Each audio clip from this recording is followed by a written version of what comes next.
ঢাকার পুরাণ সংস্কৃতি ও জীবনধারার পটভূমিতে নির্মিত হতে যাচ্ছে নতুন সিনেমা ঢাকায় দেবদাস। ছবির নায়ক হিসেবে আছেন আদর আজাদ, নায়িকা হিসেবে আছে শব্দ বুবলি। শুক্রবার রাজধানীর একটি ক্লাবে ছবির মহরত অনুষ্ঠিত হয়। অনুষ্ঠানে উপস্থিত ছিলেন প্রযোজক, কলাকুশলী ও শিল্পীরা। তবে শাকিব খান মহরতে উপস্থিত ছিলেন না। তিনি বলেন, শাকিব বুবলি জুটি দর্শকের প্রিয়, কিন্তু অন্য শিল্পীদের সঙ্গে কাজ করলেও দর্শক ভালোবাসা একই থাকে। পরিচালক জাহিদ হোসেনের একই ছবিতে তুলে ধরা হবে পুরান ঢাকার ঐতিহ্য, ভাষা, সম্পর্ক ও আবহাওয়া। মহরতের সেট সাজানো হয়েছিল পুরান ঢাকার রঙিন পরিবেশের মতো। বুবলির ঘোড়ার গাড়িতে আগমন ছিল অনুষ্ঠানের প্রধান আকর্ষণ।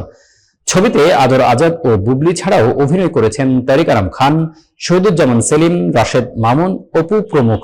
প্রযোজনা প্রতিষ্ঠান এক্সেল ফিল্মস ও রেভুলেশন মুভিজ ইন্টারন্যাশনাল।